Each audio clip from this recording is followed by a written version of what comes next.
Hi there, my name is Cynthia Wakeo, and today we're going to be tackling a very timely topic with Paminas, and we're going to be looking at if men should get paternity leave, or rather the 3 months paternity leave. Thank you for joining me. Thank you, Cynthia. So recently we have seen that men have gone to court to ask for paternity leave to be the same as that of a woman, maternity leave rather. Yes. What are your thoughts? I know there's a technical HR issue, so I'm not surprised you're getting confused on maternity and paternity. So the relationship between an employer and employee is governed by two things. Number one is the labor laws, the most famous being the Employment Act. And it's in the Employment Act where paternity and maternity are stipulated. So then the other document is the Constitution. So apart from the Employment Act stipulating that maternity should be this number of days and paternity should also be this number of days, there's also another element of the Constitution and the Employment Act, which I believe is what is making this gentleman go to High Court. And the issue is you cannot discriminate an employee on the account of gender, age, race, religion, etc. So what does this mean? So when you look at the way the provision of the maternity and the paternity, it looks at face value, it looks like there's a discrimination. And why do I say so? So for a female employee, she's given 3 months, calendar months for maternity. Whereas for the gents, for the male employee, it's 14 days or 2 weeks when it comes to paternity. So that's why the gentlemen who went to court, they say, well, look at it. Men are actually being discriminated. Why? Because men are still needed at the home front when it comes to taking care of the newborn and even the mother. So those are the issues. Yeah. So coming to the specifics, what does the Kenyan law say about maternity and paternity leave? It's a very good question. So according to the Employment Act, a female employee is eligible to 3 months maternity leave. These are the calendar days. So it's 90 days. So by the time, let's say you go deliver, to the time you come back to the office, we are looking at 90 calendar days. So here we count Saturday, Sunday, even the public holidays. So it goes on to say that you're supposed to apply for the leave 7 days before. So here there are questions which arise. 7 days before you deliver, can you apply? Can you apply for 7 days and then you deliver in the next 3 weeks? So, but what we need to know is, upon application of the leave, when you've said you're going for leave, then you need to know that it's 90 days. So you come back after 90 days. So if you apply for the leave and let's say you deliver a month later, so you only be with your baby for 2 months because you've already spent a month away. Already away. So, but to add on, even if a female employee goes for maternity leave, they are still eligible for annual leave, and they're also eligible still for sick leave and any other benefits. So the key thing here, they shouldn't be discriminated. For men, they're eligible for 14 days paternity leave, 2 weeks. Again, here we see whether it's weekend, whether there's a holiday, it's still 2 weeks.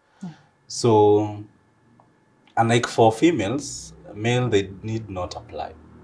So the assumption is when your partner delivers, then that's the time you'll be eligible. However, there's something quite interesting here. So I, as Paminas, I can have 12 partners. So long as I can prove paternity, then I'm eligible for leave. That's a question I'm sure we are going to discuss later. Because what is needed is proof of birth. That's all. And so long as my name is in that birth certificate, then that means me I'm eligible for leave. And I've had instances where someone says, no, if your partner is not in your record as a wife or whatever kind of arrangement you have, no, that you're not eligible. Unfortunately, no, I'm still the father.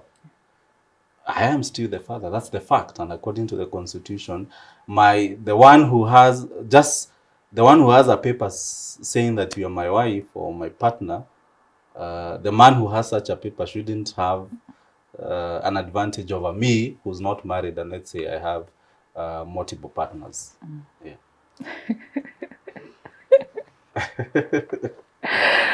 All right then. So when we're looking at other countries that have dealt with this issue, Yes. how have they approached it?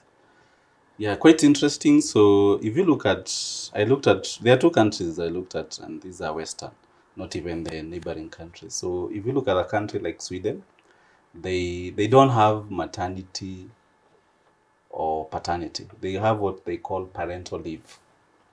And so as long as you have a newborn or you even adopt, you are entitled, both of you are entitled to a maximum of 480 days. 480 days. So you can divide amongst yourselves. So you can say the man you take 100 days, the lady you take 380. And then during that time, you get 80% of your salary. So their welfare system works, and I believe that's how they're able to provide for such an extended leave. Yeah. Then the other country I looked at is the US. You'll be surprised because these two are they are Western countries. For the US, you're entitled to 12 weeks of unpaid leave. The key thing here being unpaid leave. So unlike Kenya, where for the gentleman is 2 weeks and for the lady is 3 months, for the US, you can go for a maximum of 12 weeks, but it's unpaid. Yeah.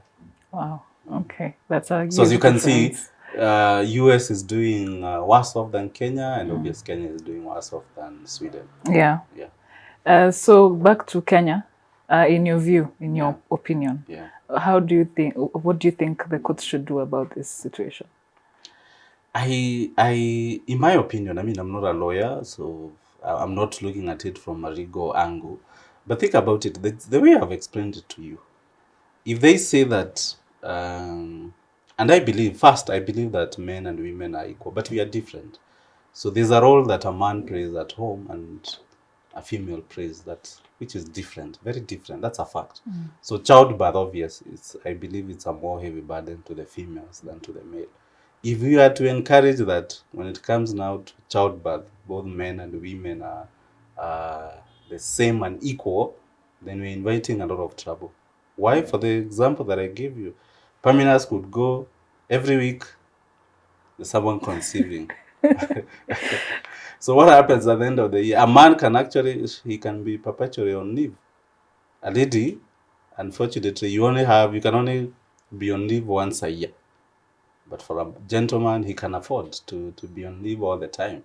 So then if I come and let's say you have 10 or 12 women and all of them conceive in the same year and I need to take leave, can you see how impractical it will be? Yeah. Because again, you cannot discriminate a man on the number of partners that he has. Yeah. So all these are babies.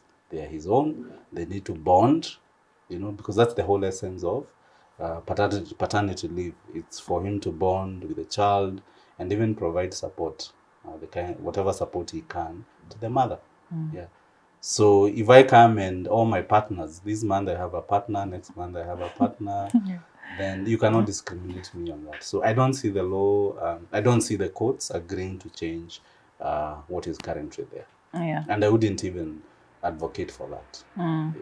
Well, it would be interesting to see how this goes. Maybe the court is not on your side as an employer. Well, I've given my opinion, and I believe mine is reasonable because I believe there are many ways to bond. Yes. A father can bond with the child, not necessarily being there between 8 to 5 p.m. There are many ways. Yeah. All right. Thank you for that. Thank you, Cindy. Thank you so much for watching. You've had Paminas's view on this matter, and we would like to know what you think. For women, would you like your man to be in the house for 3 months? For men, would you prefer the 3 months over the 14 days? Please let us know. We'll see you next time.